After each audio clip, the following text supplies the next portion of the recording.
It's my pleasure to introduce Aaron Hall, who's been a longtime member of the AWA and also the Society for American Period Furniture Makers. And in fact, I recently found out that one of our recent speakers, Charlie Palmer, who's sitting right over here, and he ran into each other out east in Williamsburg at the Period Makers Furniture Annual Meeting. So it's a small world. And then they met each other, and then they came back, and they've actually done some work together. Okay, so Aaron is focused on constructing American period furniture and restoring industrial woodworking machinery. One of the nice benefits of being the director of education, or anybody who sits on a board, is you get to interact with the members. And last Saturday, I spent an hour and a half with Aaron at his shop, and he has all this beautiful three-phase equipment that he's got off a surplus and restored. It was an amazing experience. And in fact, he had some old milling machines that I took pictures of, and I sent them to my dad. And when my dad came into this country back in the early 60s, he worked on those milling machines. So it brought back some memories for him to see those old milling machines. He started telling me about them. He spent 10 minutes, and with that machine you can do this and you can do this. So it was quite interesting for that. He's primarily self-taught, but has taken several classes at the Santa Fe Community College up outside of Santa Fe. For those of you who don't know, they have a fine woodworking program. Many people here have been involved with them. He has degrees in mechanical engineering and metallurgy and has been in New Mexico since 2000. Is a staff member at Sandia National Labs and has two sons, 4 and 7. And I will say it's great that he's here because my kids I have 3 of them that are just a little bit older. There's not a lot of time when you got 2 little kids and your spouse also works. Anyway, without further ado, let's give a round of applause for Aaron. Good morning. Good morning. So how many people put inlay in their furniture? All right. I know Charlie does. I'm trying. Very good. How many people want to? Okay. So I'm going to talk about making inlay banding today, and that's going to be the focus of this talk. If we have time, I'll expand on some of the other things. What I want to do is explain to you how to do it, what to do, and then talk about the methods of work that will allow you to actually do it. Because the truth of the matter is, basically everything you see here are things that I made. Charlie Palmer helped me with. We did a lot of this about 7 years ago when my oldest son was 1 year old and I still had more time. I don't have as much time now. But we did it then with Steve Newman, if you knew Steve. And it's not as hard as it may look. Really, the hardest part about building something like this is getting up the guts to keep cutting into it after you've put in 90% of this inlay, okay? Because that's what you got to do to finish it. It's that last piece when you mess it all up after you've got 80 hours or 100 hours of work into this. So I've been woodworking for about 20 years, maybe a little over 20 years now. And I've had an interest in period furniture, really federal furniture, because I'm not a very good carver. Maybe someday I'll be a better carver. But this is a table I built a number of years ago. It's a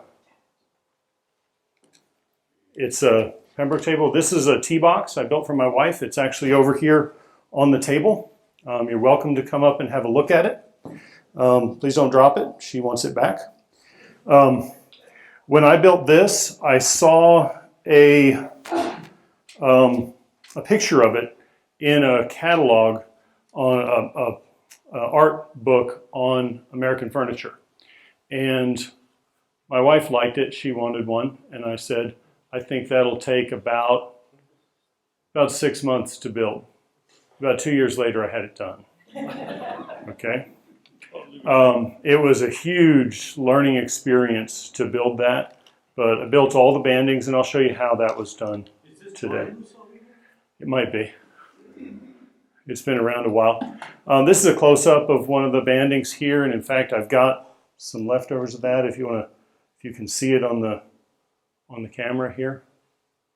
Can you focus on that? I'll pass this around. You're welcome to come up and handle anything that's up here. Like I said, please don't drop the T-box. But otherwise, come and look. That's why it's here. Believe it or not, all of the pieces, the individual pieces for that banding, and you'll see it's very small going around, were cut with a table saw. And I cut them with a table saw that runs a 16-inch diameter blade. Okay? So I have a big old table saw that runs, it's a monster. It's a lot of fun. Don't think you need really tiny pieces of equipment or highly, something really unusual to be able to do this. You can do this on your table saw, and we'll talk about how. Safely. Yeah, we'll talk about how to do it safely. Yes, sir. Aaron, how many fingers have you got left? I have all of them. Way to go, Aaron. I have all of them so far. This is that table that I was showing you the close-up of. It's a demi-lune card table. It's kind of a classic Federal design. And about 7 years ago, I started a set of Pembroke tables. And I've got 2 of the legs here. There's a set of 3 of these at the house. And so you come up and take a look at these. You can see an example of them. This one's been sanded. This one still has the glue all over it. And I brought it to show you the glue all over it, because we'll talk about how we deal with basically making a mess all over these things when we're putting inlay in. Okay? Because all that glue is not exactly a good thing. This was the prototype that I made for that table. We'll pass it around. That was my prototype. Go ahead. Yeah. No, that's my prototype, so I use that and show it to people. This has a number of different elements in it. What we're going to focus on today is the banding, and we'll talk about how to make this complex banding and the more simple banding that's in the legs. If we have time, we'll talk a little bit about the bellflowers and the sand-shaded fan. So you know, about, gosh, it was probably 5 or 6 years ago, I gave a couple of presentations for AWA, one that was specifically on how to make the fans, and one that was on how to put in the bellflowers, and they're in your video archive. So if you're interested in doing that, by all means go back and look those up, and there's quite a bit of stuff to fall back on there.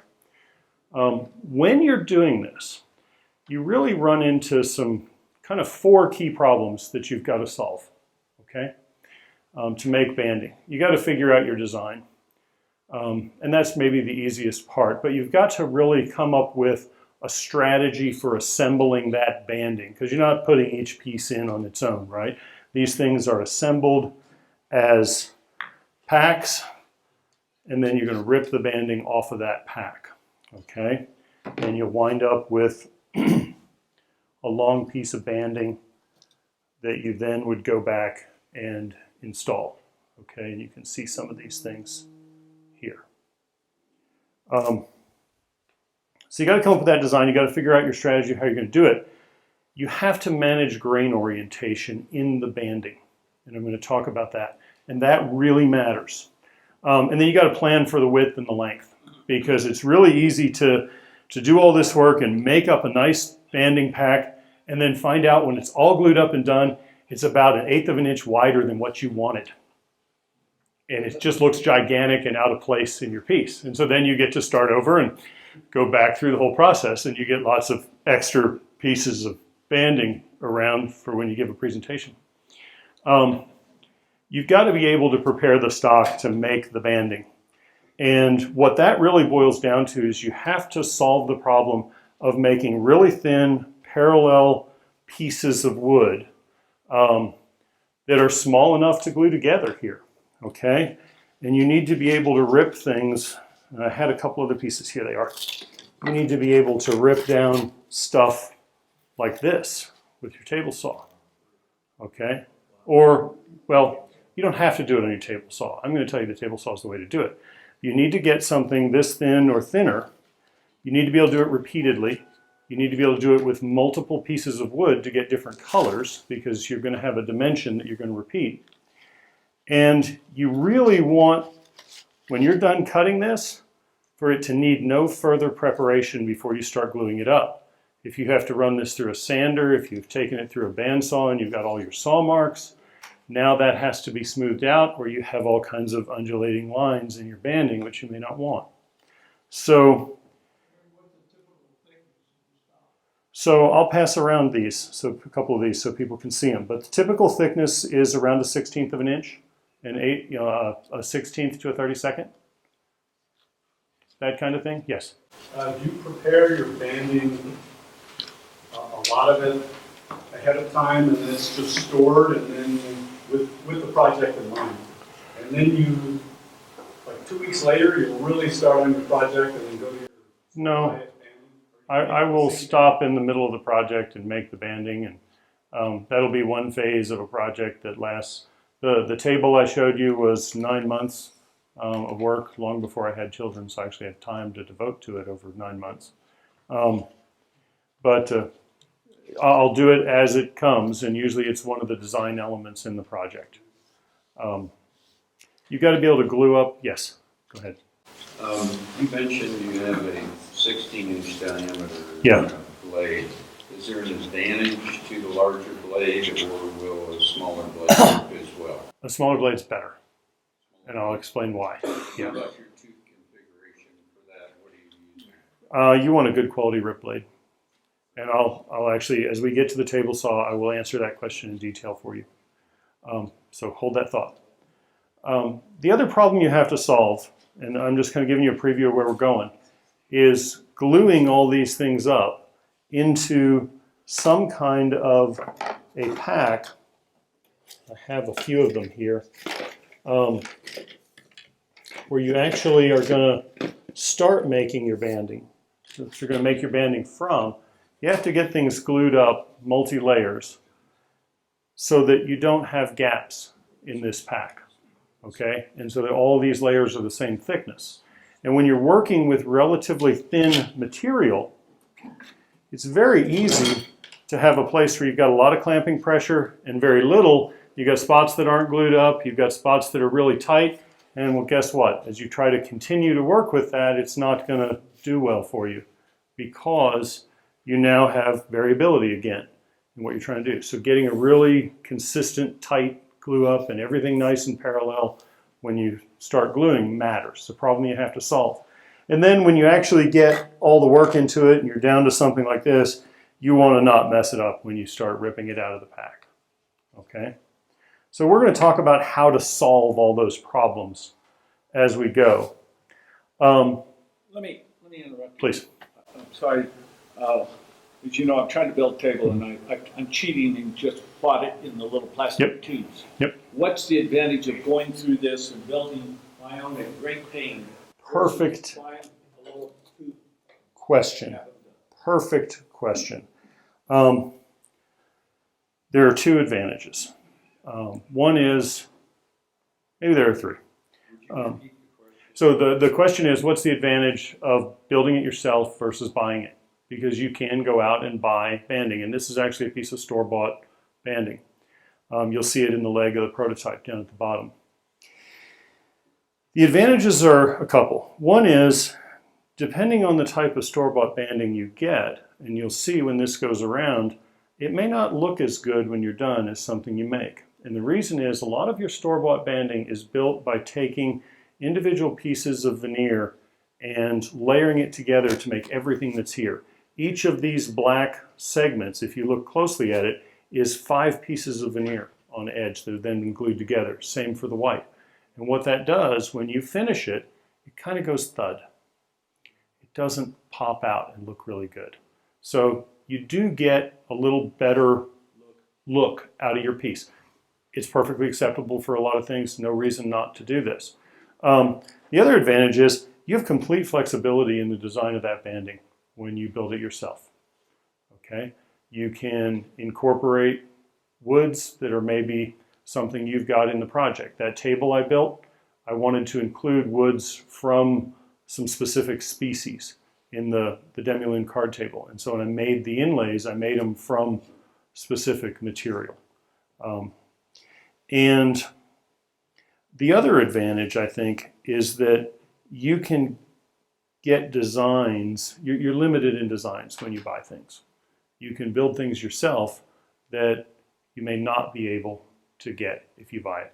So I'm going to send this around. This is a store-bought piece. If you look closely, it's a little tough to see, but if you look closely, you will see that none of these pieces that appear to be solid are. They're just individual pieces of veneer that have been laid together. And it's going to have some issues. Are you going to notice it? Maybe not. The basic strategy here for making banding is that you're going to take boards that you want to use, okay, and you're going to rip pieces off them to make, to get these thin parts that we're then going to turn over on their side, and we're going to assemble them into a pack. We're going to take that pack and we're going to cross-cut it, okay? And then we're going to reassemble the pack of cross-cut pieces into a banding, okay? We're going to glue that together. We're going to put other material on top of that to finally get a pack that we can rip, okay? And one of the easiest, the first place you tend to mess this up, you get yourself a nice pack glued up that's one of the sort of subunits that you're going to assemble. And it's very tempting to take that and just rip a whole long strip off of it and then go cross-cut this and assemble to get this. And that's absolutely the wrong thing to do. And the reason is, if you take that pack and you rip it in this direction, you end up with end grain showing in your banding, okay? And when you finish that end grain, it really goes thud. I've got two sets here. This one has the word no written on it, okay? It's done the way I said not to do it. That's why I have all these ripped. You can tell somebody's done this before. It's done by ripping and then cutting this, cross-cutting this. And I've just put a little wax on the cut end so you can see how much it's going to thud when it is finished. These are actually just loose because I realized what I did before I got any further. This one says yes, and you will see that the grain direction is running the other way. So as they go around, you'll see. And that's probably the most critical step, and it's a little bit painful to get there. But essentially, you're going to rip and assemble and cross-cut and rip and assemble and lather, rinse, and repeat, and keep going. Designs of bandings. So simple bandings. There's lots and lots of really simple things you can do. One of the easiest, fastest ways to make a piece of banding is to take a piece of veneer, just go down to get on Certainly Wood's website and order up veneer for the color you like. If you just want some single color stringing, and slice that into pieces. And here's your banding. This is just a piece of holly veneer that's been sliced. Okay, we can send that around. Another really simple way to go, and that's how I did the stringing in the legs over there. And this is how I did the stringing in some of the stuff you're seeing on the table, is just glue three pieces together. I've taken a piece of black veneer, a piece of white veneer, and another piece of white veneer and glued them together, and then sliced that up and just ripped it. And that'll make some really fast, easy way to make some stringing. Okay? You can get a little more sophisticated and start, and you can see this is a pack that I just glued together and ripped off that piece of stringing. Okay? And I'm sorry, I'm going to apologize for digging through things all morning up here because I have a lot of different pieces I wanted to show you. Going in as one integral piece in your stringing. Yeah, that's going to be the stringing in a leg like this part, or I've got a white, black, white around the door here. And that's where that came from. So we're not trying to install three pieces at the same time. We're doing one piece that's got three colors in it. Other things you can do, you can make some very simple bandings by just gluing together, I had one and I lost it, just gluing together just a couple layers. And so you just have a straight stripe of stuff. And I had one I wanted to pass around. I don't know what I did with it. I'm sure I'll come up with it at the break. And oh, there it is. So this is a banding that's made by taking a piece of maple that's got some nice figure in it and sandwiching that between a couple pieces of veneer and gluing it together and rip it off. Easy, we don't have to do any of this cross-cutting and reassembling. Away we go. Makes for a really nice, clean way to dress up a piece of furniture. And you don't have to put stringing and banding in federal furniture. You can put it in anything. So that's kind of what you're seeing here. These really simple bandings where you're taking advantage of grain that's in the material or just adding a little bit of color. Then you start thinking about bandings that have repeat units in them. And that's really what we're going to spend time talking about today. Repeat units can be very simple. Whoops, we've just got a black and white up here. We've got another black and white that's 45. That's a little harder. The real trick here is getting everything lined up. Here we've got 3 colors repeating, a black, white, red, and then we've got a white on there again, because if you use that as your repeat unit, now you can assemble this thing. Here you've got 2 things. You've got a red, white, black, white, red, and then essentially the same thing but turned on its side. So you're taking the same pack and cross-cut it and turned it. Here is the one that you see going around. That's this guy. And this really is 3 packs that are laid together and assembled. And in fact, you can see if we send them around, we did the same banding. One is made with ebony and holly and a little bit of mahogany for the red, and the other is mahogany and maple. So same pattern, different materials in the banding. So you'll notice these 2 going around are the same pattern, but they're different materials. And they're all just made by taking packs like this and cross-cutting them. And these, by the way, are all things you see in federal furniture. I took this out of a book on federal furniture. Here things are getting a little more complex. The triangular bandings, you can see the repeat unit. Getting these things cross-cut appropriately and assembled, and this is going to take some time. This is not the starter project, okay? But it's all the same techniques to go about it. Here you get into some really unusual things where I have to say there are going to be some different techniques, and the things that make this kind of really challenging. Look at this thing. That arrow is a single piece. Okay, that's not 2 pieces glued together. That's 1 piece. These almost all of these are out of Thomas Seymour furniture. Really challenging to do that. Here you've got something round that has to go in, which means you've got to figure out how to cove these pieces. Same thing down here. These are sand shaded somehow to get the darkness. So some challenging there. You probably could figure this out with some experimentation. Like I said, I wouldn't start there. Get a lot of time. 150 years ago. These were all done 150 years ago in the late 1700s, early 1800s with hand tools. So believe me, you can do this if you put your mind to it and take the time. You have better tools and probably more knowledge than the people who did this. Okay. I will give you the reference next. Here are some great sources of information. Charles F. Montgomery's book, American Furniture, the Federal Period. It's a catalog of the Winneter collection on federal furniture. Absolutely fantastic if you're looking for ideas, how bandings and inlays and things are used. It's kind of the Bible on federal furniture. There are 2 videos available. I think there are more now that Steve Latta has done on making bandings. And if you're going to do this, I would highly recommend going to YouTube and watching everything that Steve Latta has on YouTube. He is probably hands down, one of the best communicators I have ever seen. And he happens to talk about woodworking.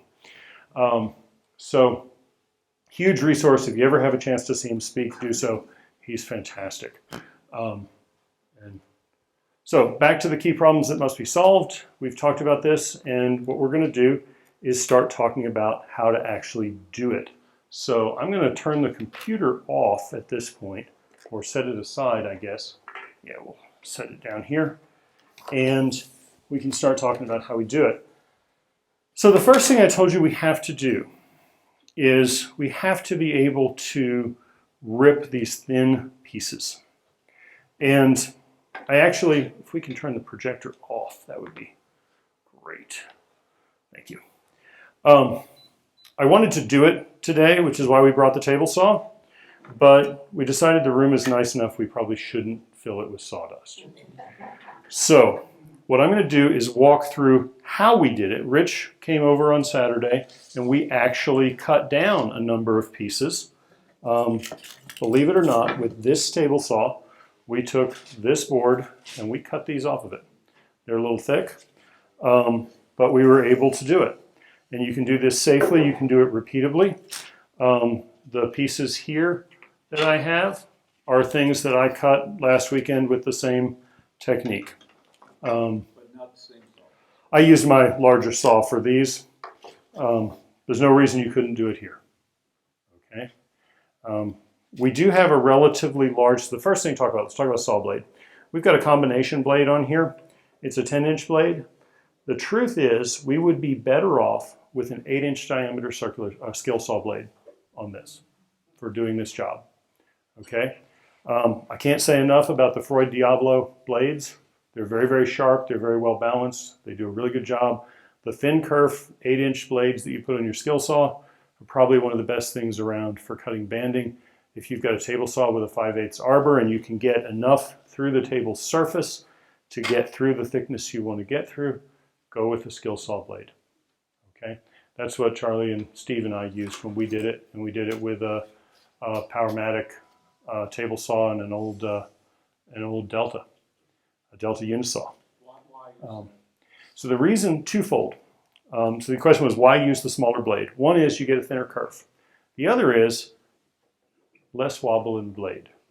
Okay, the thinner blade is stiffer, and it's gonna preserve more material because it's a thin kerf, because you're gonna put a lot of material into sawdust when you're doing this. Okay, but it's also going to be stiffer, and so it's going to give you a better consistency on the thickness of the rip. And when you're trying to get down to a 32nd of an inch or so, any little bit of wobble makes a difference. So the other thing is, you can buy an 8-inch circular saw blade for, what, 20 bucks? Yeah. You can get stiffeners, yeah. I don't tend to use a blade stiffener. The other reason to go with the small blades, they're very inexpensive and they're very sharp when they come out of the box. And when they get dull, they can go in the can and you can get another one. Okay? So you have a very sharp blade ready to use, and you do it. So the real challenge, if you're going to take a piece of stock like this and you're ripping something past it, let's say we're over here on this side of the fence and we're going to rip this thing, right? And we've set just over our blade and we're going to try to rip something off like this. First problem we're going to run into is we can't repeat this, right? Maybe we're going to put spacers over here or something, but very quickly we're going to find out that every board is a different thickness that comes off this saw, right? Every piece. And that's no good, because invariably you're going to be cutting multiple species, which means multiple boards. So first thing you got to do is get your rip fence up nice and close and work this way. So you're not adjusting the fence. And then you're kind of going to live with what you get. You may shim that a little bit, and I'll show you how to adjust it. As soon as you do this, the problem you're going to run into is the table saw is going to eat this piece as it comes out, right? Even if you do a zero clearance insert, even if you come in here with a push block push stick that you're cutting through, which actually I would recommend doing. So you're ripping the push stick as well. The back of this blade is going to eat this thing, and you're going to wind up with lots of chewed up pieces of wood. So what do? I've tried a lot of different approaches, and the best thing I have seen is this approach. I made a block, okay? And all this is two pieces of oak that are glued together. I ran it across the joiner and squared it up on the table saw. Drilled 2 holes in it with a Fornister bit. And I can clamp this to the fence, like so. Okay? And I want the back of this a little bit forward of the center line of the blade. Okay? I'm going to clamp this on here. Now that's going to move with my fence. What that does for me, it lets me set a distance. So this becomes my fence. I really don't need a fence back here. Once that board is cut and it's coming off, we don't care.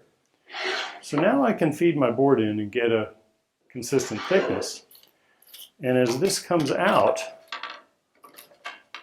I'm going to play one more trick, and I have to find my, do you see where the wedge went? We might have lost the one piece we need. I'm going to play one more trick, and let's see if it's in here. Yeah, here it is. So here's the other trick. I'm going to take a wedge, and I put this on the back of the saw because I set this up intending to actually demonstrate this for you, thinking we were going to be at the other location. So this is just a wedge. It's an offcut on the bandsaw. It's thin enough to act as a wedge. I'm going to put this back here, and I'm going to stick it against my blade. And for this saw, I had to build a piece out here because there's not a lot of room behind this blade to set a clamp on things. I had no place to clamp it. So this was the solution. I like to have a lot of room past the blade on a table saw. But I'm going to come in here and I'm going to clamp this on, and I'm going to actually let it touch the back of the blade. Okay? So that blade is rubbing against that piece of wood. I don't care. It's not going to hurt anything. What's going to happen is, as this goes by, it's going to get peeled away from the back of the blade. Does everybody see that? How this works? Okay? And then what you need to do is you need to have a friend who's going to grab it on the back end and pull it out. That's my job. As it comes through. That's Rich's job. Okay? And we can sit here and cut pieces off at a constant thickness all day long. And Charlie can vouch for me. This works. It works beautifully. Yes, sir. You better make a friend. Okay? Make one. Because yeah, get your wife to come out, your kids, your neighbor, somebody. And have somebody tail this off for you. I would recommend, if you've got a feather board, to go here. Using a feather board, you don't have to. Depends how comfortable you are and how things are going. Over time, the surface that you were ripping is going to get a little bit variable because of the saw marks. Run it back across the joiner once in a while and keep ripping. Okay? When you get down to this kind of a thickness, stop. Okay? Keep your fingers at it. Or glue it to another board and keep ripping. You'll see we use this trick with the packs. It's glued to a board so we can safely handle it when we're ripping it. Yes, sir. On these like skill saw blades that you're getting, how many? I heard you talk about ripping. Are you picking a specific number of teeth per? I'd have to look at what's available. I would look for something that's yeah, just a good quality rip blade is going to be fine. You don't want something like a crosscut blade where you've got lots and lots and lots of little teeth, because you are doing a ripping cut here and you want to get the chips out of there. That's why you have the big teeth. Freud Diablo. You can't beat them. They're really, really a nice blade. So, before we're done with the ripping here, a couple of things. If you have a riving knife that can go in here, by all means. If you have a guard that'll come over this, by all means. You want to keep your fingers away from it, just like you would any operation on the table saw. But this setup turns this into a manageable situation. A zero clearance insert will help, but you don't need it. We did 3 or 4 boards on this saw with exactly this setup last Saturday. Okay. As you're working, you will notice if this isn't really well clamped down and kind of sprung against the blade, it'll eventually come over here and a piece will wind up back here. It's time to turn things off, reset this, and keep going. Yes?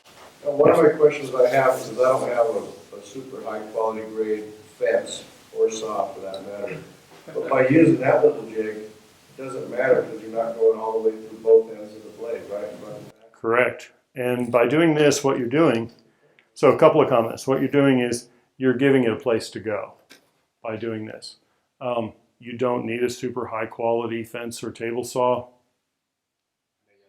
Prima facie evidence here to do this, okay? You need a good sharp blade. You need a good sharp blade. You need to take your time. You need to set things up. This setup offers another advantage, okay? Let's say I cut a whole bunch of pieces, and first thing I'm going to do is stick them together, and I'm going to take something, probably a pair of calipers. I'm going to measure this and see if it stacks up to the thickness I want when I'm done. I want just a little bit less because there's going to be some glue in there when I'm done. Let's say it's a little big. Well, now I got to tap this fence over, and I got to adjust this, and I got to set all these aside and do this again and keep going, right? Actually, this also gives you a nice way to adjust things because you can simply unclamp this and put a piece of paper or business card, a shim between this and your fence, and now you can controllably adjust your thickness, okay? So you don't have to fight your fence settings all day. You're just going to shim between the fence and the block, and away you go. And it works beautifully. Yes, sir? So what is the desired thickness? So the desired thickness, good question. What's the desired thickness? That depends on the banding you're making.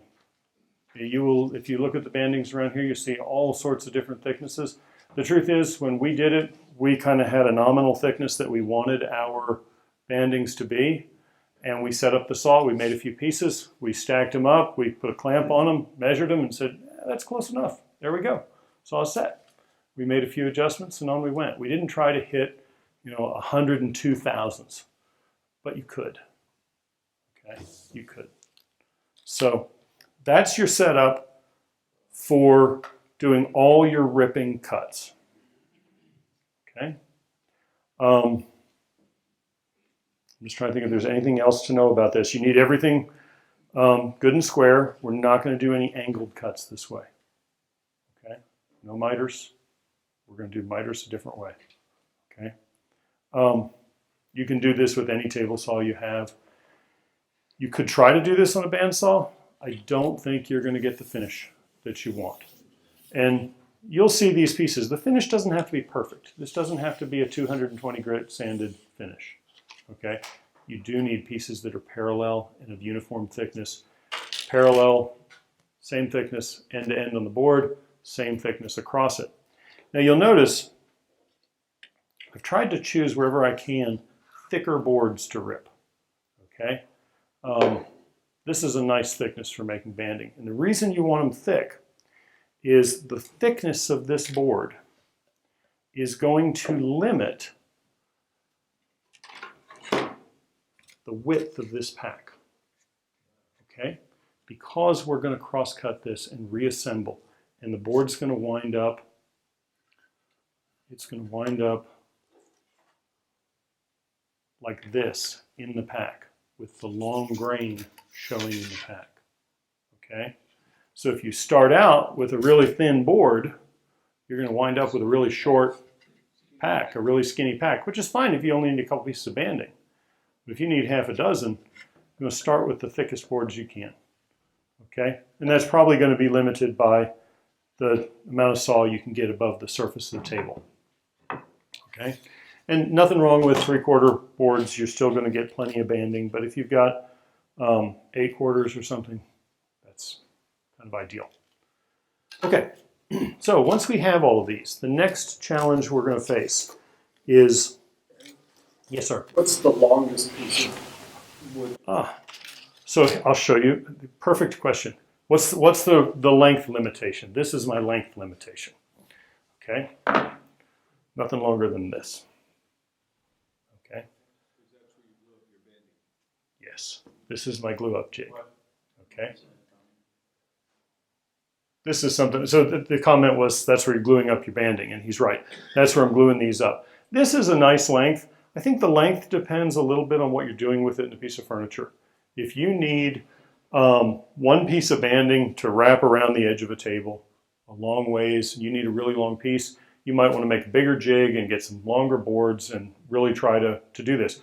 The wonderful thing about banding is you don't really need it to be that long because you have all these lines in here where you can naturally cut it and piece it together and repeat units. And usually those splice joints will just disappear. I'm not sure when you want to take a break, so stop me when you do. Okay. We're about 30 minutes into it. Okay. And I'll give So you about give me perfect. I don't want to have anybody miss their coffee. I don't want to miss coffee either. So what we're going to do, the next step is we have to turn all these sliced up pieces into some packs. Okay? And what we need to do is glue these together so they really are glued together on every surface and it comes out the same thickness. And last weekend, just to have something to talk about, I took a piece of the oak that I was ripping down. This is just oak and black walnut. And I glued it together to make a simple little pack, okay, which I'll pass around. Thanks. You got one. I have one. That's for me. Thank you. Thank you. Thank you. So I glued this together, passed around, you can see it. This is just kind of an example of how the glue up is going to work. So let's say we've got 3 pieces we want to glue together. The key is that we get glue on every surface. If you've got a roller, use a roller. If not, get your finger out and get the glue everywhere. Yes, sir. Great question. Yes. You want to use a waterproof glue here. I really like Type On 3. Works great. If you're working with a lot of black walnut, I think it comes in a brown, and so you don't tend to see the glue line as much. If you're working with dark materials, if you're working with light materials, they're a lighter color on the glue. But Type Bond 3 for gluing together the pack.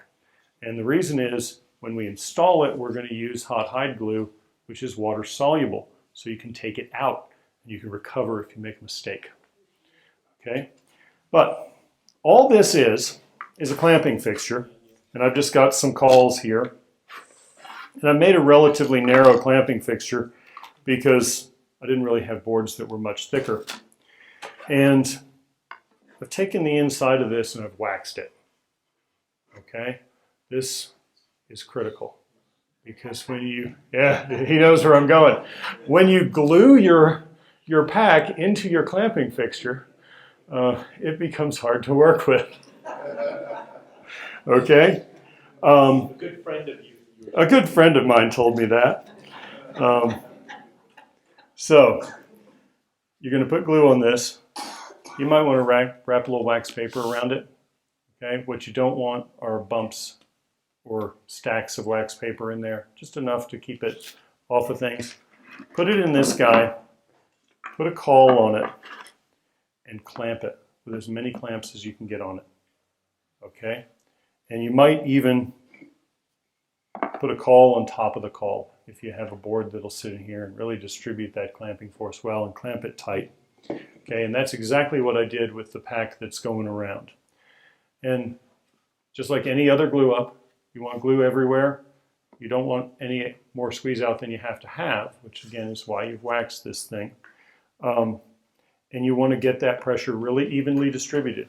Now the other thing you can do, if you're clamping up something that's really thick, okay, you make this fixture a little wider and you rip some pieces and you set them in the fixture, okay?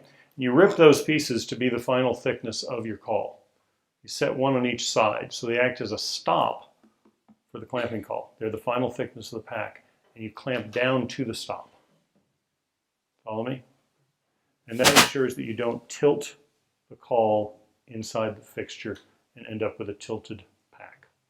So you're just controlling that clamping. That's the whole idea here. Okay? So everybody? Can you vacuum bag these? You could vacuum bag these. I don't see why you couldn't. I don't have a vacuum bag system myself.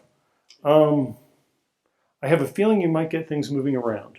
One of the real challenges with something like this is when you get 3 layers is pretty manageable. You get like 8, and they're going to start swimming. Okay? Yeah, a couple of brad nails at the ends, and slice that off before you start ripping. And solve that problem. Okay? Again, the reason for the 8-inch circular saw blade, right? You want to control that clamping so you get a uniform thickness. Once you've done that, the next thing that has to happen is you have to cross-cut this thing, okay? And you have to cross-cut this thing repeatedly, right? So we're going to talk about how we do that, because you end up kind of facing a similar problem. You have to, thank you for the coffee. You have to cross-cut this thing without destroying the pieces that come off and doing it in a way that you're not losing your mind trying to manage the thickness. Thank you. So the way we're going to do that, and can you pop this right off the back for me? So that's just there to give us a place to clamp. Build a crosscut sled if you don't have one, okay? And I made this, and we're going to leave it with the saw. Oh, wow. Okay. Okay. So this is just made from a piece of plywood with a couple pieces of oak screwed to it. They can come off if they need to. A couple of runners underneath that match up to the saw, and I had to shim a couple of them with some veneer because they didn't quite line up when I did it. Question, yes? Yeah. Same blade? Same. Here, I've got a combination blade on. We could use this blade. I would recommend as fine a tooth pitch for the cross cutting as possible. Again, a Freud Diablo, but go for as many teeth as possible on the blade. However many teeth you can get as many as you can for your cross cutting. Go with fewer teeth for ripping. When you're cross cutting, you're making smaller chips, and you can handle more teeth. You'll get a finer cross cut with less chip out.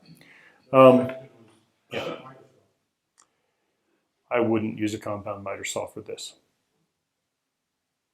I have one. As far as I'm concerned, it's for 2x4s. Okay, I like it. Don't get me wrong.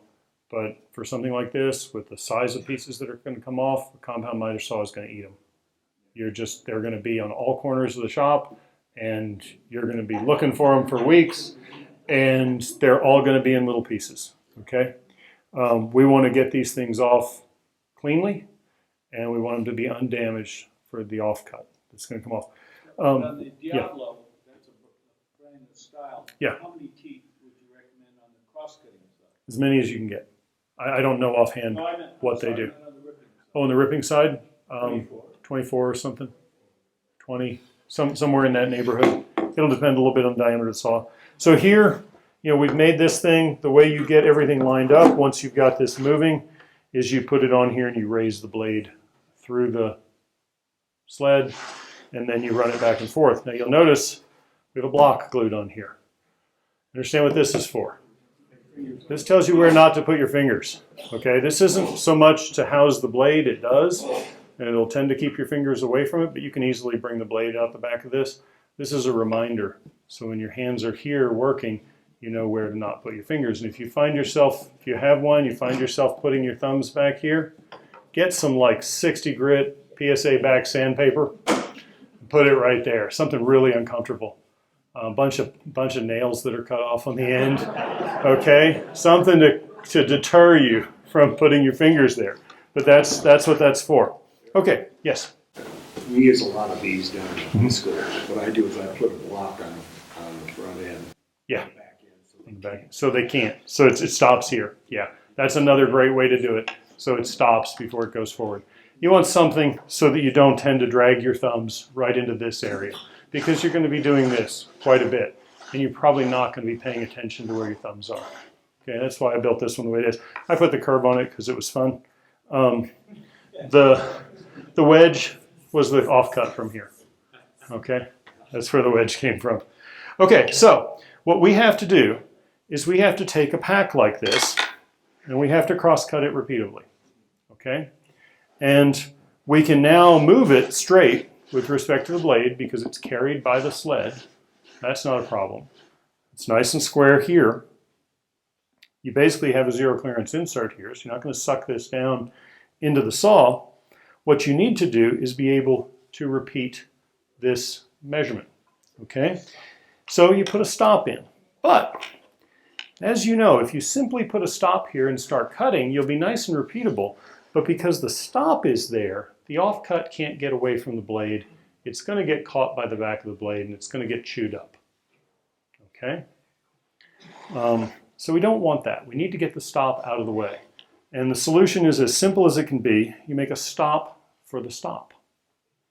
Okay? So this is the stop. It sits, if everyone can see it, it sits in here like this. Okay?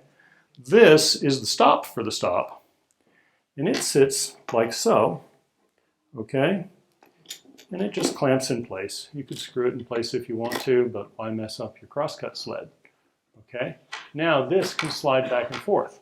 So we can set a distance, we can move this out of the way, we can cut, the offcut will fall free and it's not constrained by the stop. It's going to wind up sitting on the sled. Come back here, we can have somebody grab it, we can take a pencil and flick it out of the way. You can have a shop vac with a piece of cheesecloth over the end of the hose. It'll suck it right out of the way for you and not damage it. Use the cheesecloth. Don't let them go into the shop vac. Okay? And then once that's done, you can bring this back and do it again. Lather, rinse, and repeat. Okay? You're just going to set this thing, move it out of the way, cut it, set it, and keep going. Make sense? Now you'll notice there's a screw here. Right? That's right. This is the fine adjust. Okay? Because the first time you set this, it's not going to be right. You're going to cut it, you're going to have a look at it, and what you're going to try to do in a lot of cases is match the thickness of the width of the offcut to the thickness of the pack, especially if you're going to turn this, right? So you really want that fine adjust. You just take a screwdriver and give it a turn, a couple of test cuts, and you're off to the races, okay? And so last Saturday, I sat down, and with exactly this jig, I made cut a whole bunch of pieces off the pack that's going around. Just set them right there. Can you see them there? No. See them here? Okay. And I went in and I cut some pieces of oak that don't have anything on them, and I cut some pieces of black walnut that didn't have anything on it, just because I could. Okay? And an egg carton is a great way to organize little pieces like this. Okay? Fantastic organizer for keeping up with stuff like this, because you're going to end up with a bunch of different pieces that we're then going to go in and reassemble and turn this into a piece of banding. Okay, you got those? Okay, so that's how we solve the cross-cutting problem. The next step is we have to assemble all this, again, without losing our mind as we try to do it and try to glue it up, because at this point we've probably got a couple of days into our banding project and quite a bit of work gluing this up and doing it. Thank you. So the easiest answer for controlling all these pieces when you assemble is blue painter's tape. Okay, I'll take a piece of painter's tape, and I'll need a couple of pieces here to stick this down. Put it down so the sticky side is up. Okay, someplace where you're willing to work. And now we have a place we can assemble things without them winding up on the ceiling, right? Because they will. So quick aside, you'll notice I brought this little auxiliary bench with me. This is another idea that something I saw Steve Latta do. This is, has one very practical purpose. Saves you back, okay? Because you're going to be in here kind of doing some pretty close work with small pieces. If you're over here trying to do it, you're going to have a sore back by the end of the day, okay? For all of this kind of close-in work, something like this is just really, really convenient, because you can come in here and clamp stuff and work on it. Set this on top of your workbench. I have a couple of holes here where I can clamp it down. I actually have some inserts in the bottom so I can just run bolts up through some of the dog holes in my bench and clamp it down. And there we go. I've got a little workbench where I can work on something the size of a leg or a door or whatever it is and have it at a height that's comfortable for me. Okay. And I built this all out of scrap. I picked up a vise and put it on there. You don't have to have the vise, it's more convenient with it. The vise has a rocker in it, so it'll clamp something that's tapered. Okay. So we're going to take our pieces, and these are going to have a few burrs on them from being cut. That's kind of unavoidable. You may want to knock those off. And you're going to come in here, and it's best if we actually get things kind of square to the tape. And we're going to assemble these and just stick them together right here on the tape. Okay? And whatever the pattern's going to be, you'll notice the way this is done, it repeats with kind of a dark, light, dark, and then a nice big light piece. Okay? And we can put these together into a banding. If you want to change up your pattern, do something a little different, there's no reason you can't use larger pieces. Whatever it ends up being. If you got to turn them, turn them. You assemble them all on the tape. Okay? This does a couple things. Like I said, it keeps everything from winding up on the ceiling.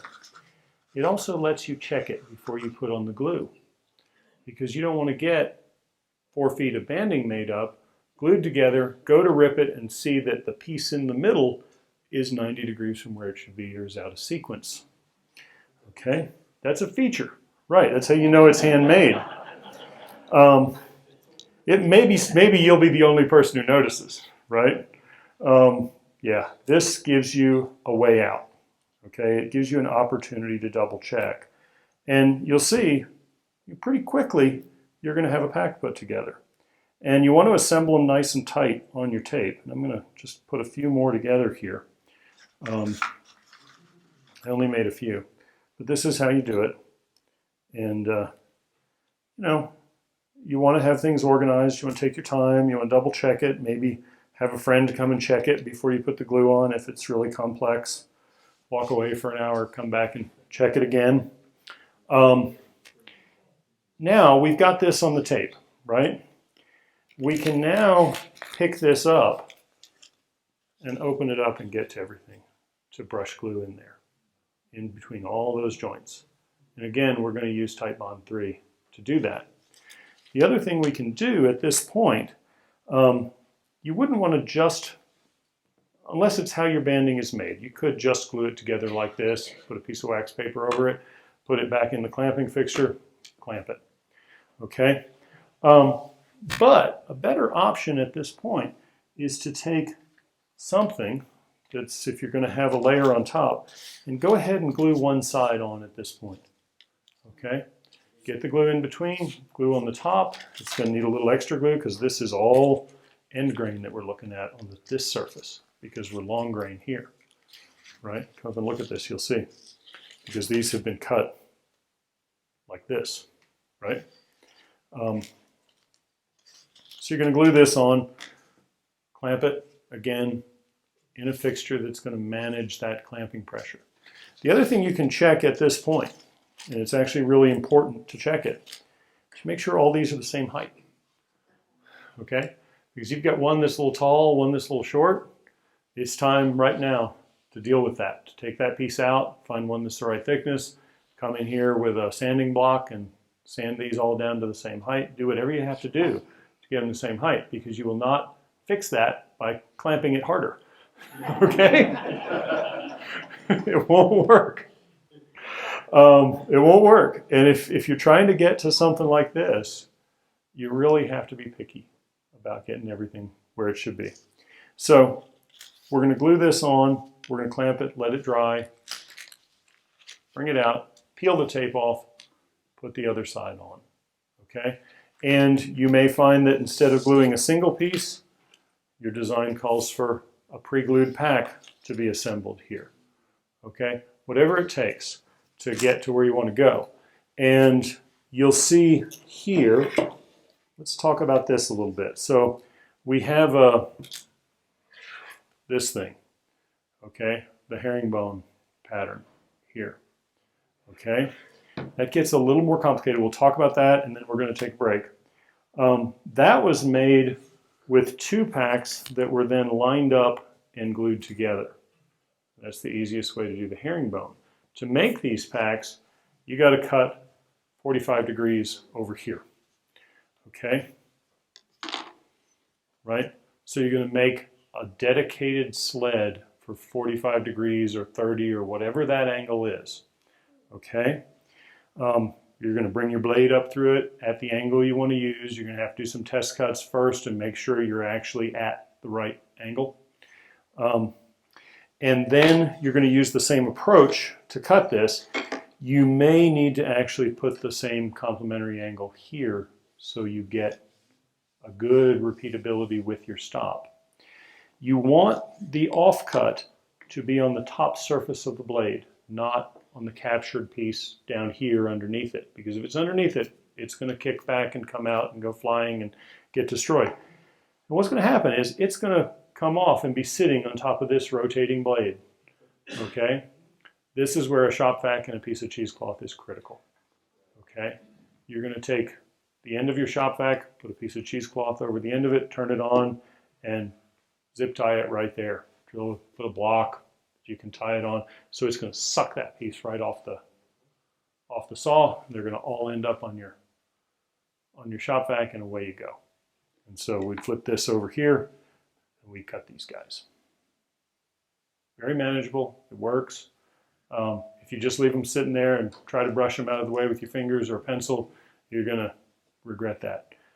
That's shop vac's critical here. Cutting off is coming off this side. So that's what I'm telling you. For the straight piece, it's just fine if it comes off over here. I'm right-handed, so I'd rather have it over here to work this. If your saw tilts this way, you got to have the offcut here. If you have a saw that tilts the other way, you could have it on this side. But you're going to have to reverse this. Same idea, same sort of stop, but you're going to want to suck that offcut off the top of the blade. You have a friend with a shop vac sucking them off there for you. It's going to wind up on the uncaptured side. Okay.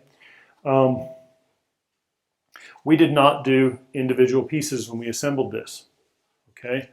This came from a pack like this big one that I had floating around here, like this, that was cut at 45.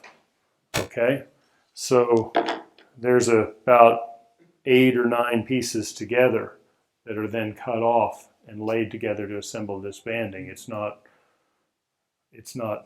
that many individual pieces glued up. Okay, that too is really important with something like a 45-degree banding. You're starting with a multi-layered layout.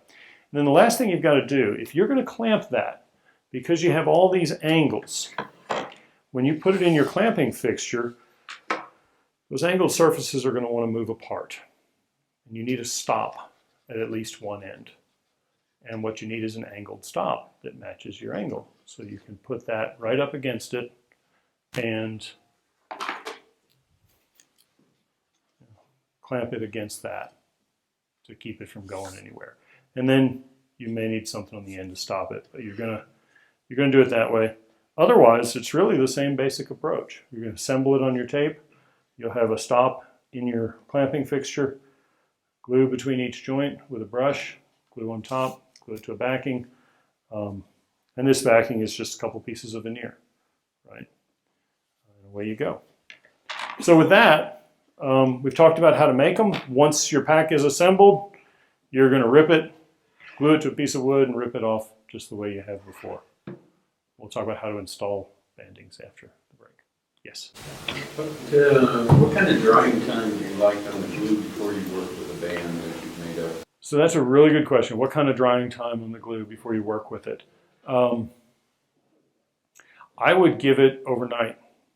You might, after 20 minutes or so with tight bond, maybe half an hour, take it out of your call, make sure everything looks good, and put it back if you're not confident that you've got it just right. Because 20 minutes, tight bond's starting to set up, but you still got a little bit of time to recover. But I'd give it overnight. Make sure it's well cured. Certainly before you start any ripping or anything like that. Yeah.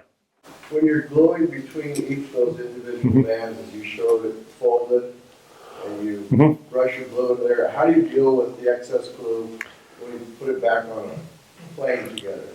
So when we put it, so how do we deal with all the squeeze out? It's going to be around this thing. So when I glue it up, what I like to do once I get all my glue on things, try to be judicious with the glue I'm putting on so I don't get a lot of squeeze out. I usually put a piece of wax paper around it before I put it in my fixture and just fold it neatly over the top. So I'll cut beforehand to make sure I've got the paper, the right wax paper, the right size. I'll glue it up. Hopefully I have very little glue. I have no squeeze out here where the tape is, right? Because I'm going to have to glue to this in the future. I don't want anything there, so I want to keep my tape in there. On the edges, I can take a hand plane and take that off, or I can go back to the table saw and rip it. This is going to be a little bit misaligned and have an undulating edge. So you're going to go in here, run it across the joiner, run it across the table saw, something to get one edge that's straight, and then glue it to a board so you can handle it. Because with this, you can rip this all the way down to the very last piece and have nothing left except a groove in your board, and get, maximize the banding that comes out of it. The other nice thing is if you say, I might want to save this for a future project, it's much more durable if you save it this way. Okay. Start without saying, do a practice thing, scrap. Oh yeah. Before you start using the good wood. Yeah. Do some practice. Play with it. You will find that there are just a lot of different patterns and things you can do that turn out, some very simple. This is a kind of a particularly nice one that we just sort of came across as we were building things one day. Yeah. Okay. So we're going to spend the rest of the time, and I guess we have till noon, right? 12:15. Okay, we have till 12:15. Talking about strategies for installing banding, because once you have this stuff made, you want to install it in a piece. And we'll start here and talk about how we can put in some stringing, because that's one of the easiest things to do. It's one of the easiest ways to dress up a piece of furniture, and it's probably the easiest banding to make. Just take a piece of veneer and rip it. You can rip it on your table saw. You can rip it with a marking guide, okay? This happens to be just a marking guide with a razor blade in it. This is one that Lee Nielsen sells specifically for inlay. The idea being that, or specifically for ripping a piece of veneer, the idea being that this holds it down a little bit. You would basically put this against a stop, reach over that stop with your marking guide and slice pieces off, and away you go. I find a table saw is a really easy way to do it. But you can buy these, you can make your own, okay? Pretty straightforward. So once you've got this piece, the next question is, how do you cut the groove that it's going to go into? Okay, that's the question. That's question one. We got to get the groove in there. Then we're going to have to deal with the corners, okay? And we're going to have to deal with these pieces coming together. And we're going to have to solve all these problems, whether it's a straight cut, a curved cut, or something coming all the way around. If you're going to propagate that around a piece, you've got to deal with it. So, a couple of basic approaches. One of the really easy ways to do this, for just getting a groove that's parallel to an edge, okay, what you see here is this tool. This happens to be the Lee Nielsen version, but there's no reason you couldn't take a marking gauge and make your own. What this is essentially a marking gauge with a saw blade in it. That saw blade has 3 teeth, okay?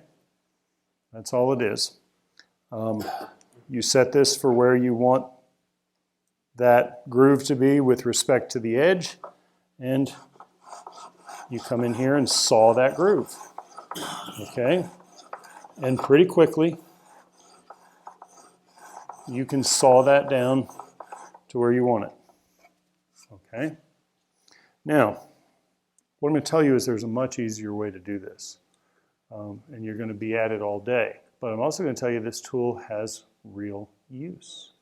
There's a really good reason to have it. We'll get to that in a minute. So the other way to do this, to put the groove in, is your Dremel tool. Okay? Basically route the groove in. That's the way to do it. Trick is, you need a router base that's going to work for the Dremel tool. Okay? And if you have, Dremel makes a router base, right? This is not stable enough. And it does not have adjustments. This is not going to work. But this little thing that I've got on here is sold by Stuart McDonald. They're a luthier supplier. Your Dremel tool just screws in the end, and you can loosen this up and adjust your height. Okay? And Stuart McDonald. They're a luthier supplier. They sell tools for guitar making. Be careful if you go to their website or get their catalog, because you're going to want one of each. And it's a whole nother, broad avenue to spend money on tools. But these are fantastic, well worth the money. I think they're in the neighborhood of $50. Okay, and they will greatly expand what you can do with your Dremel tool. It's a nice, stable platform. It's easy to use, and it's very versatile. For bits, I have in here a router bit that I believe is a 32nd of an inch. And you can buy router bits in 32nd of an inch increments that are sized for a Dremel tool. There's a company called Drill Technologies. They're in Ada, Michigan, of all places, that sell these things. And if you go to Drill Technologies website, just type in on Google Drill Technologies, Ada, Michigan, and you will see they have a whole listing of what they call SAFM, S-A-P-F-M bits, Society of American Period Furniture Makers bits. And that's what these are. Okay? They're about 10 bucks a piece. You don't want to buy 50 of them, but you want to buy more than one, because they do have a lifetime. If you're not too aggressive with them, they'll last quite a while. You don't have a very deep cut. You've maybe got 1/8 of an inch of cut. They're an up cut, so they're pulling stuff out. But that's going to give you the ability to cut the groove with the router. And you can come in here and adjust this thing so that you just have a little bit of your bit sticking out. And you can go in and route that groove. And I'm just going to quickly adjust this. So that's the next question. How do you deal with the fence? The fence is actually really straightforward. You need a fence on this thing. It comes with this little doohickey. Okay? Set it down so you can see it. This thing bolts on back here and sits just above the router bit. And the idea behind that is, if you're doing guitar making, you run a little bit like this, and you can do edge banding. Okay? That's what that's for. And so when I cut in here to follow this curve, that's what I used. It's just a follower. It's going to go along there. But that doesn't help you inside the piece. It doesn't get you where you need to go. So the solution is really simple. You need some double stick tape. I prefer carpet tape. And you need a little block of wood. And I had one sitting around here like this. And you double sticky tape it right there. Okay? And you get it lined up by setting this thing in place where you want it, and double stick tape it, hold it up against the board. Now you got a fence and you're ready to go. And the truth is, if you just take a little bit of time, you can do this quite easily. That one of the easiest ways to do it is to drill a small hole that you can set your router bit in, and then put this up against it and double stick it. And now you got a fence and you're ready to go. Make sense? So we don't have much adjustment with this fence. We have to peel it off and stick it back in place. But once it's set, and away you go. What's the acronym for the bed? SAPFM. Yeah. If you go to Drill Technologies website, you'll see them right away. Miniature router bits. And they are, I think, absolutely the way to go. Couple of things to recognize about these. Once you've got your I'm just going to drop this thing down to actually be able to use the bit because I have it sticking out a little ways. There we go. So you want to be able to get this thing started in some kind of a reasonable way. And one of the ways you're going to end up messing up once you've got your fence set is you don't have any plunge capability here. So if you come in, you set this thing here, and you tilt it in, you get a nice big gouge perpendicular to your line. And that's no good. So you kind of have two options. You can tilt it this way carefully, or you can take a drill bit that's this size, right? Get yourself a 32nd of an inch drill bit, and you can use a pin vise or something and drill a hole. I wouldn't do it with my cordless drill. I'd get something I'd do it with my fingers with a drill this size. Drill a hole that you can set the router bit in to start before you turn it on, okay? That's particularly useful when you're trying to get around a curve with a big bit, okay? Because there's just no way to tilt that bit in and not mess something up. So you drill one hole, you drop your bit in, and you're off to the races, okay? You can guide this thing with the fence you've glued on, make your groove, and put your banding in, okay? If you have to do curves, right? The way you're going to deal with the curves is you're going to make a template.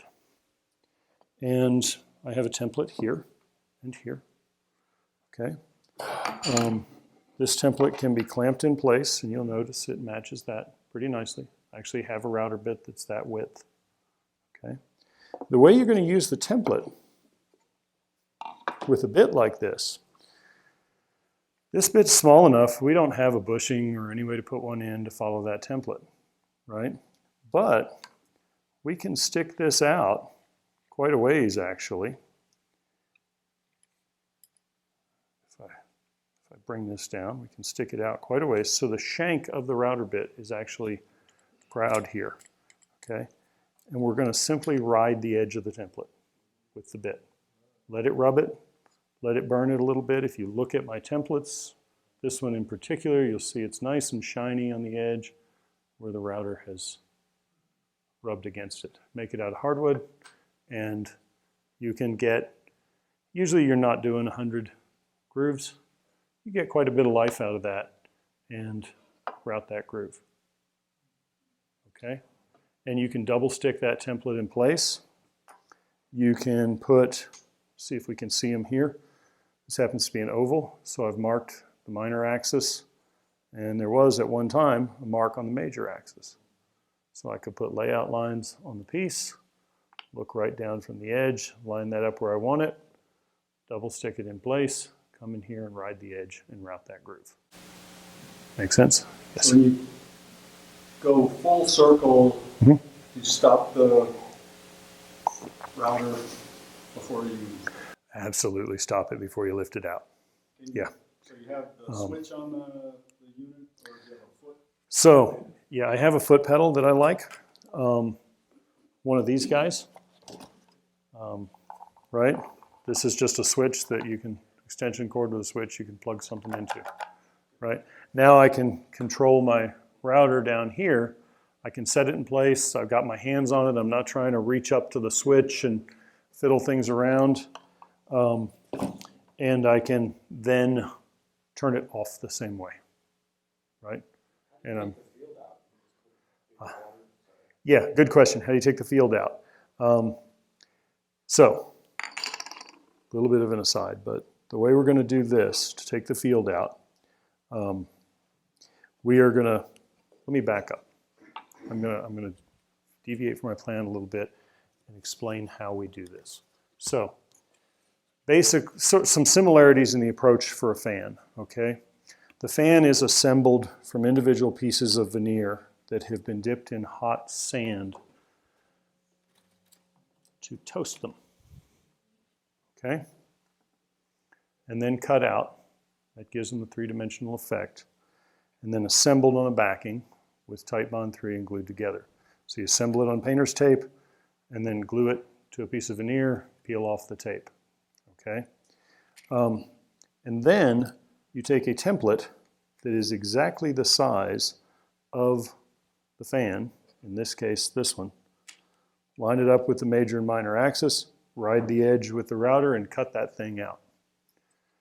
Now, because we've got our template and we've got this cut with the template, we can put the template right there where we want it to be, route the groove, put the inlay in the groove before we remove the ground, get it glued in, level it off, then go back with the router, remove the majority of the ground with the router, but stay away from the groove or from the stringing. Finish it up with something like this or a set of carving chisels, and then come back and this will fit exactly inside that piece of stringing. Because the same template is used to cut the groove and to cut the profile on the fan. And the string goes All the way around. where the groove was. Where the groove is. And you put the stringing in the groove before you install this. So here, all of this went in before we removed the ground. But yeah, you're going to remove the ground with a little bit. I wouldn't use a 32nd inch bit. I'd use a 16th or an 1/8 inch or something convenient and go in and remove that ground right up as close as I can comfortably get to my stringing, and then go back with a small chisel and pick out the rest, right?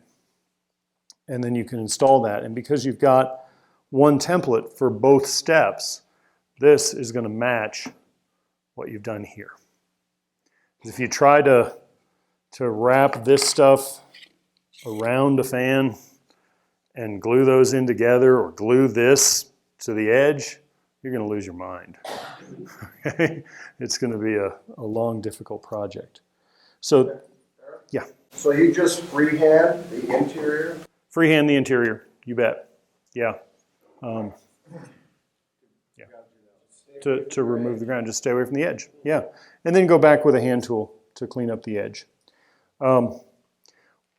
So, with that said, instead of taking the time to plug this in, just before we get done here, there are other tools that you can get. This is also a Lie-Nielsen inlay tool that will let you cut arcs. So if you don't want to do the router, you can come in here and you can saw an arced groove. Okay? And it's just a compass with a saw blade. Now, I told you these things have some utility. They're really useful. Not as much, believe me, you can install banding with these all day long, and they're a pleasure to use. Where they really shine is when you get to this step. So we've glued this stuff in, we've got hide glue smeared all over everything, and we sand this off. And invariably, there's going to be a spot where that stringing is still below the surface, and there's something that has to come out and be repaired. Okay? And you can repair this with your Dremel tool. You're much more likely to mess it up than if you go in and cut it out with the hand tool to do your repair. Okay? And sometimes you have to go back and cut it out. And that's, in my opinion, where these things really shine. So, we've got a groove here. And we're going to cut this groove however we're going to do it, right? We're going to get it to whatever the depth is we think it ought to be. And you want it deep enough that you've got room to sand, and you're not going to sand through things. That doesn't have to be very deep, okay? And then you also want to make sure your stringing is such that it will stick up proud of the surface a little bit when you glue it in. Whatever your banding is, you're going to put it in here, whether it's something like this or something like this. This tool is actually pretty useful. This is just a little scraper. Again, this is something Lie-Nielsen sells. You can make your own. It's just a pair of, like, essentially a small card scraper sitting here with a fence next to it. You clamp this to your bench, and you can use it to adjust the thickness of your stringing, because invariably there's going to be something that doesn't quite fit into that groove, and you can just come in here and scrape a little bit off and change the thickness and get all those burrs off, and now it's going to come and fit in that groove a lot better. Okay? And you're going to want to, yes, we're going to use hide glue to put it in there, and we're going to do that next. So you're going to get this in here. You're probably going to end up with a situation at some point where you have to join your banding, either at a corner where you need to cut a miter, okay, or here along a long piece where you need to basically do a lap joint, okay? And you really don't want to do a butt joint because a butt joint's never going to be perfectly square, and as you sand down, there's going to be glue in there, you're going to have an issue. So you want a miter or a lap. So the question is, how do you miter this thing, right? So the truth is, this is your mitering tool, okay? Just grab something so you don't cut into your bench and give it a good old random miter, okay? If you have to go through this and you need to miter that, you can come in here on an angle and do it on your own freehand. You can make a block or something to support your chisel, and I had such a thing around here, basically some kind of a block that will hold an angle and let you miter it more precisely. You really don't need to. These things are so small that as long as you've got some angle that's pretty close, you can be fine, okay? Especially on a lap joint, but also on a corner like this. As you're wrapping banding around a leg, you're going to want to miter it, but really the trimming you're doing is to make sure the pattern follows all the way around. Okay, that's where you're going to get finicky, is to make sure you don't have a jump in the pattern as you go across the corner or come across a couple of pieces where the leg joins the rest of the table or something. And again, cut that with a chisel. The truth is you've already got all your layout lines right in front of you on this thing. Just line up your chisel and trim it at the joints. And away you go. A big chisel works. The truth is I kind of prefer a little tiny, a shorter chisel for some of that, but something that's sharp will do it. It's really worthwhile to take a piece of sheet metal and a handle that you have laying around and make a little tiny skinny chisel. If we can put this down here where you can see it. It is just a piece of sheet metal, a little piece of spring steel or something. I think it was like the banding for tying packages that I cut down and ground an edge on. And what this does is it lets me get in here and clean out this groove if I have to. It also lets me dig out a piece of stringing that's glued but isn't dry yet. I can get in here and dig that out, okay? And you just can't buy a chisel that skinny. This one might be a little long, but that's all you have to have. So when we glue this in, I put it on the floor because I didn't want to knock it over, but I've got a glue pot sitting down here, okay? And this is just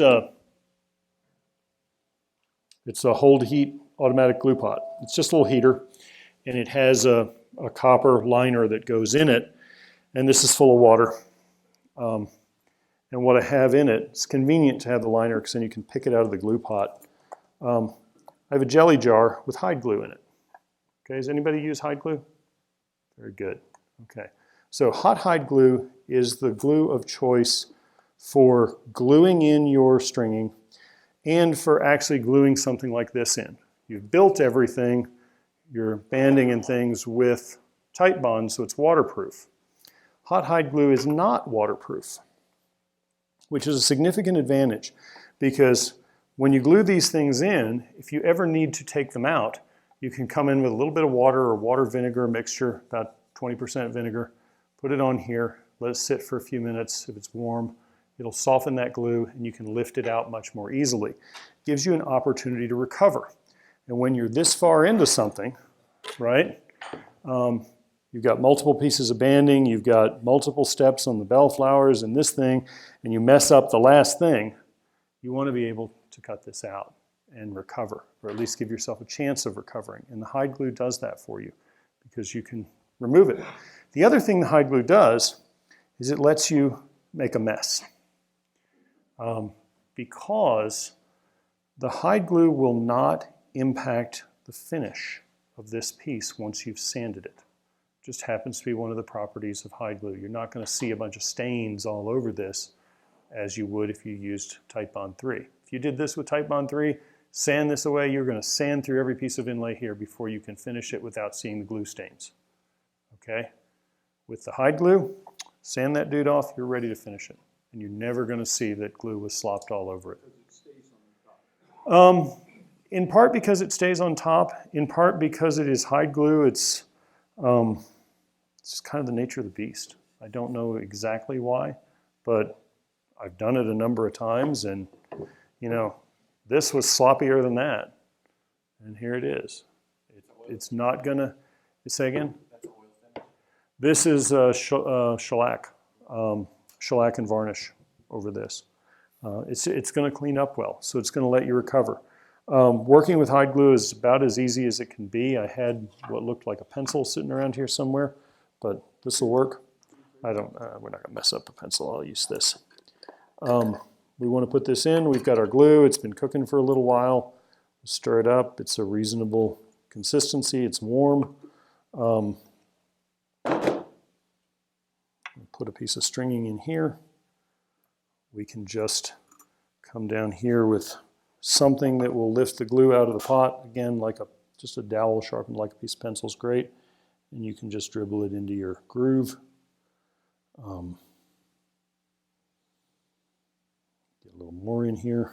You've got a few minutes of open time. It's going to start to gel up. So you do have to work kind of quickly.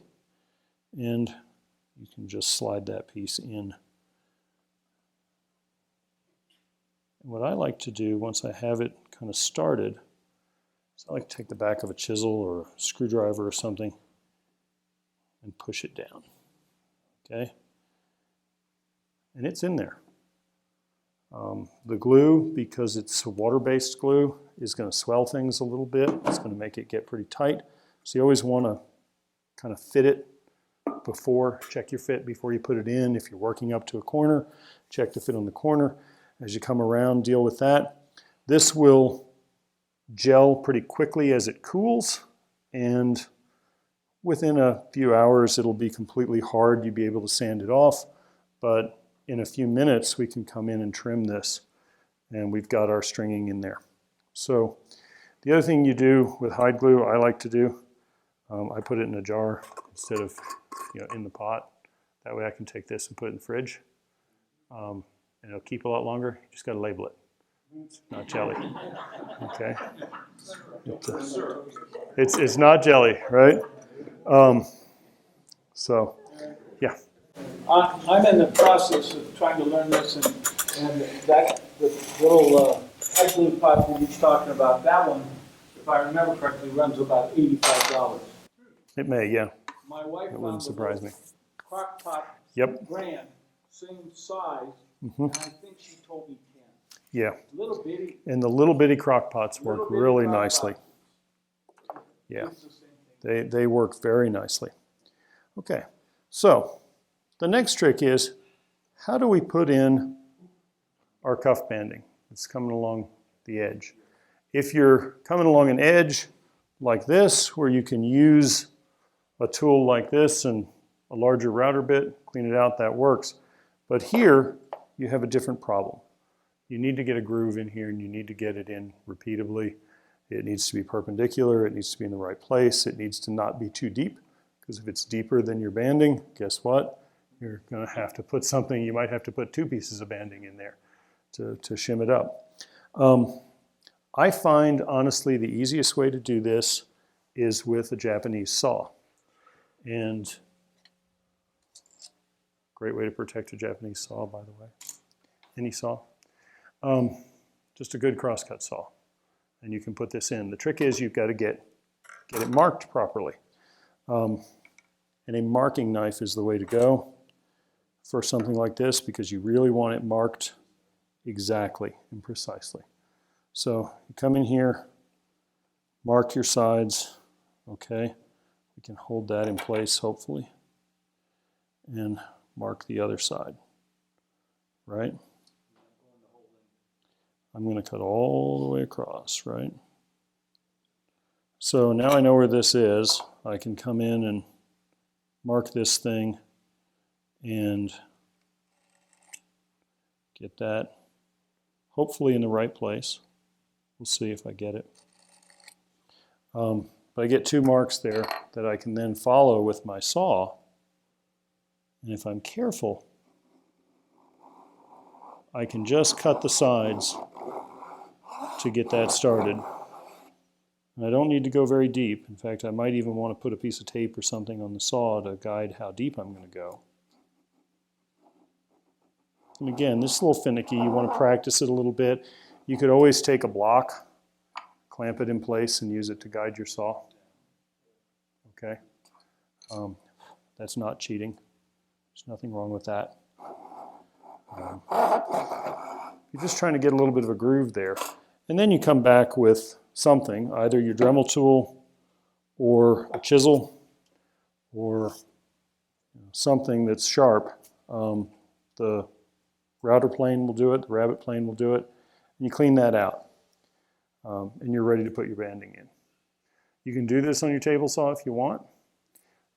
If you have a tapered leg, you just got to make sure you're working from the sides that are square, and you're going to wind up with a problem at the back. So you're really better off making something to cut that, to do that cross cut. And the truth is, it's not that challenging to clean it out and install this thing. That's a little wide, so I'd have to use something narrower to do it. But we clean that out, and then you're going to go back with your hide glue and glue this thing in, just like we did before. With the ends mitered, you want to have your cuts all the way around so that you can test your miters as you go, okay? And you can dry fit your pieces. And you're just going to get one end, fit the next, fit the next, fit the next, come all the way around. Try to put the joint where the last, because invariably, unless you've really done some good planning with the pattern for your banding, the pattern is not going to line up as you come all the way around at the last point. So you put the place where it doesn't line up someplace on the back where you don't see it. Okay? That's the basic idea. Put it in the least obvious place. Here, because I have a cuff banding on this, or I have the veneer on the cuff down here. This is actually a dyed black and a gray. The question was, is this ebony? It's a little easier to work with than ebony. Ebony actually doesn't stick, glue doesn't stick to it very well. Because I did this, I was able to just go in and use my router to remove all the way up to this line, put the banding in, put this piece on, and then trim it down here, right? So I didn't have to worry so much about getting that in exactly the right place. Up here, you have to get it in the right place, okay? That's where making a block and clamping it in place, measuring a couple of times, taking your time, really matters. But it will get you there. So those are some strategies for doing this. The curves, same idea, just a template. And I think I used a template kind of clamped on like this to do the curve you see there. I actually made a little tiny template that clamped here and stuck out in this gap to route this, okay? And it was 2 steps. It was a step from here to here, and then a step from here to here. And I had the bellflowers, this was the last step, okay? The bellflowers and the banding were in here before I did this because I wanted to actually cross the bellflower with the loop so it looks like it's penetrating it, and cross the banding so it looks like it's going over it, okay? That was kind of painful. Getting up the nerve to cut into this was the toughest part. So yeah, that was neat. Notice I'm not there on this one yet. Okay, so a couple of other things. There's some strategies here. Dyed what? Anagray, it's A-N-I-G-R-I-S or something, I think. It's just a dyed black veneer. Here, notice we've got some pretty tight curves in this banding, okay? And things like, I had a piece, here it is. This bends really well this way. Doesn't bend so well in the glue direction, okay? So we have to take a little bit different strategy there. And the strategy for this is to make a jig, a different clamping jig, okay? And so what I did was I used this to make a pattern, make a block that I could glue up with, and I cut a matching piece that would go in here, and I took a couple of sheets of veneer, and I put glue on them, and I shoved them in here. Notice I left the back flat so I could put a clamp on here, clamp that thing, and let it dry, okay? And then all I had to do was go in and clamp this in the vise, kind of like so. Come in with my Japanese saw and cut off a slice, okay? And they're sloppy, they're bent. Yeah, or you kind of clamp it like that and hold one end. It's gonna, yeah, right. This does not have to be precise. You just need it bent, right? Because you're going to put it in the groove and then level it down once it's glued. And so you can cut this off with a Japanese saw. You're going to have some yield issues, right? You're going to have to make a few of these. And then you're going to install this in two pieces. If you look closely, there's a miter cut, sort of like a lap joint, two lap joints here, okay? So I'm going to put one in with the lap joints in it. I'm going to cut the other piece and fit it and just carefully install it and get those lap joints to come over. And they're lapped on an angle this way, and they're also tilted this way in the wood. But again, you're just using a chisel.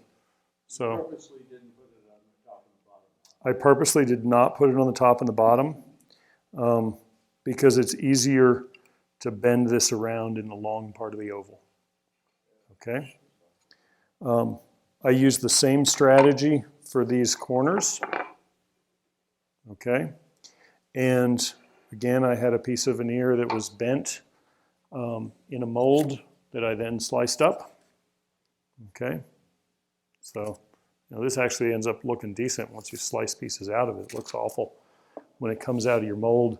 I made lots of different kinds of efforts at patterns here. And then I glued these in. And what I did to get the corners, to kind of deal with the corners, I mitered these and I put these in first because this was the harder piece to deal with. And then I was able to take a very narrow chisel, and while this was, before the glue fully hardened, go in and do a final trim on that miter right there in place. And then fit this piece. Okay, and keep working my way around. It's finicky, it takes time, but it was very successful. I put the curve in first, did a final trim, so I got it exactly where I wanted it, right? I got it awfully close, but it's hard to get it exactly right. It's gonna kind of, you know, the groove is gonna constrain it, but you can have some stuff squeezing out over here, right? Because you can just kind of cut the end square and then come back and do that miter and put this thing in. It is surprisingly straightforward with a chisel to do it. And there you go. Just, we've got a couple minutes left. That's the bulk of what I wanted to go over with you. We can talk about this kind of thing. So we have about 15 minutes. Let's talk about bellflowers. Same basic ideas here. You've got some veneer that you're gonna, we'll talk about this in the fan. So, making the bellflowers and inlaying these is all done with carving gouges, okay? This shape is like it's a specific carving gouge. You could match this to a file carving gouge, okay? And all this is a cut this way, turn the gouge around, do a cut that way. Two cuts, and you've got the piece of veneer, 2 cuts, and you've got the hole. You end up having to clean it out with a router, with the Dremel tool or with a chisel. These things, the beads here that aren't terribly well lined up on this one, these are brad point bits that I drilled the holes with, and I used a leather punch to punch out pieces of veneer. Get a little wet, punch it out with a leather punch, and make a whole lot more than you need and drop them in. Okay? Same thing on the bellflowers. We're just using carving gouges to do this. But we've cut the bellflowers out and then gone in and dipped them in hot sand to shade the tips and give you the 3-dimensional effect. Okay, and I, again, use an egg carton, and we've got a bunch of different sizes because you actually have different sizes here. And the way the installation goes, you end up, if you look closely at this, you'll see the layout lines. There's a layout line down the middle, and then there are lines that are the center line of each petal going left and right. And I've also put lines this way to mark the top and bottom of these things, so I know where it's going to be on these lines. I can put the corner of my gouge here, make that cut, put the corner of the gouge, make this cut, install both of these petals at the same time, glue them, level it, come back, 2 more cuts, install this one. Okay? And the way I actually did these, I have a dozen of these legs that I did with 2 sets of bellflowers on each leg. So I cut all 8 petals, glued all 8 in, or all 16, leveled them, went back, and did all these. And I did it in 2 days, 2 8-hour days for a dozen legs. Okay? I had more time then. And then you go back and put these guys in to get them spaced out. Do you level it with a sanding block, or do you level it with a plane? So good question. Do you level it with a sanding block or a plane? I use a sanding block. I was too chicken to do it with a plane. I thought I would tear everything out. Sanding block worked quite well. You could use a scraper. And a scraper, when you're doing multiple inlays here, will keep your carving chisels sharp longer. Because when you sand this, you're going to leave a little bit of grit in there, and you are going to dull your chisels a little bit. But I used a sanding block. Yeah. And so you end up getting a lot of glue in places. You end up leveling it a few times. You don't want to level it any more than you have to, because you have relatively thin pieces here. When I cut these things to make the fans, getting these angles correct for this inner assembly really matters. And that was a problem that had to be solved. You're assembling all this on blue painter's tape before you glue it to the backing. The curves here are, again, carving gouges, and so it becomes pretty easy to match these up. You can glue that piece in, trim it, or get it on the tape, stuck down, trim it, and keep working your way around. But to get the angle for these pieces, it has to be, those angles have to repeat and they have to match up. To make that work, I had my block sitting here. What I did was I made all it is a block that has a groove cut in the bottom. So you cut a piece out of the bottom, about the thickness of your veneer, that is the angle that you want here. And you set it over the veneer to line up your chisel. You come in with the chisel this way to trim it, with it all sitting down on a cutting block. And that lets you manage that angle quite well. It's floating around here somewhere. But that lets you use that jig to line up the chisel and cut the angle. And you cut out a whole bunch of them. The other trick you do is you draw out the fan on a piece of paper and cut out a window for each of these, so you can hold a window over the piece of sand shaded veneer and line up your layout lines so they look right with respect to the shading before you start cutting. So do you sand shade the piece of veneer before you? Yeah. Oh, here's my block. Before you ever cut them? Yeah. I have a whole bunch here. They're sand shaded before we cut them. This is the block I was talking about. So what we've got here is the angle that we want this to wind up at. Okay. And all we're going to do is cut one edge straight, and then we're going to put this in here, hold it down, and come in with our chisel. Not on my bench. I'm not going to cut through it. On a cutting board, okay, and cut this off at the right angle. And the truth is, this works quite well. It gives you a nice square edge on the veneer that'll assemble up. It lets you manage the cut and see what you're doing. It takes some time, but you can get all these cut out quite nicely. It's important to think about where the sand shading is falling on the piece and to try to have about the same color in the shading all the way around. Otherwise, if you have one that's really dark or really light, it's going to jump out. This thing's going to look kind of funny. You want it to be pretty uniform and consistent. So that means getting the sand really hot and shading a lot of pieces so you have a lot of different things to choose from. No, I put it in a skillet, a little cast iron skillet I picked up at a flea market and stuck it on the stove. It'll stink up the house a little bit. But what you need is, so you're right, the comment is you need some extra fine sand. The finer the sand, the better. What you need is sand that's clean. Okay, if you just pick it up at the river, not going to be good. And you want uniform particle size. So the really easy thing to do is go down to a craft store and buy some of the sand that people use for making like sand paintings and stuff. Yeah, hourglasses, right? Finer the better, but uniform in size. You want something that's been washed and sifted, right? And give it a try. You want to get it really hot. You need to use a pair of needle nose pliers or a pair of tweezers, and you can just stick stuff in the sand and let it toast and kind of get used to what it's doing and play with it. The sharper that line, the better, because by the time you get this assembled into something like this, a really gentle shading is going to just get lost in the middle. You won't see it. If that's what you're going for, that's fine. Nothing wrong with that. But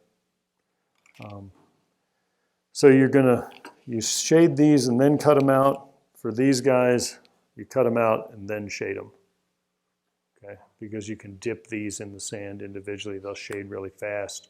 And if you're trying to cut through this with and manage to keep that point that's all charred, it's not going to work. You want to shade these after you cut them out on the petals. So just a little different strategy there. With that, we've still got a couple of minutes. Do you guys have questions? Other than the questions we've asked, yeah.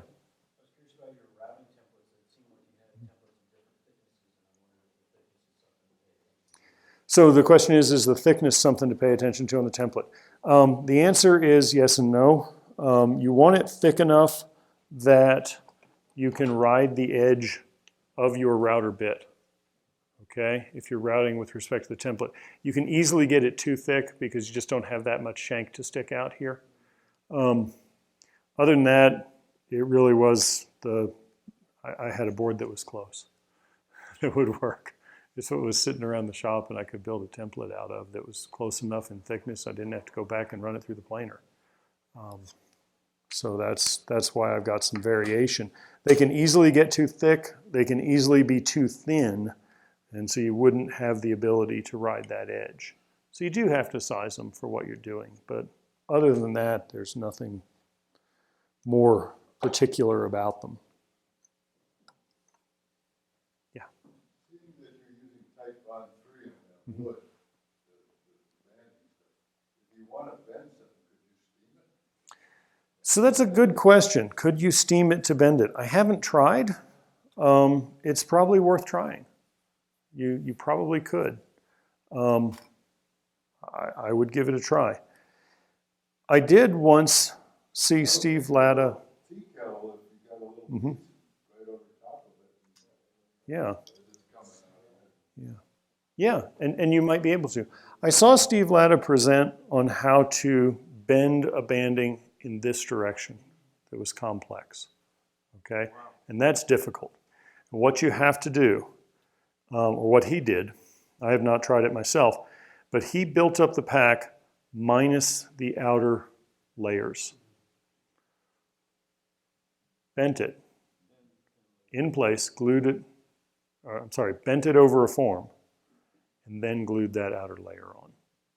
He didn't go in and miter every piece, okay? Now it was a banding that had a lot of very small pieces and a lot of joints and a lot of opportunity to have some flexibility. But you have to use a strategy like that where you're going to go over a form, a strategy like this, if you're going to bend in this direction. I think he's got it covered in one of his videos. Would be worth doing some homework on that if you're going to.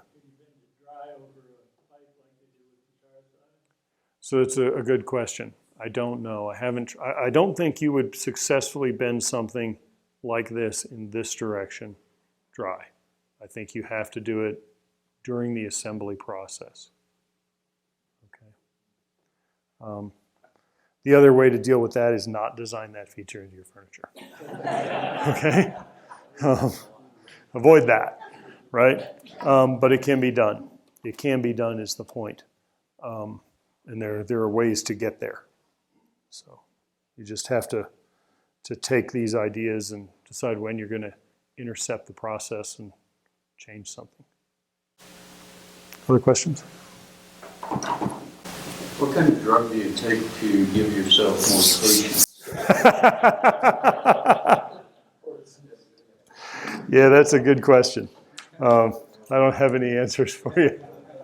It might not be patience, it might be a sickness. Right? All right, well, let's give Aaron a big You're welcome.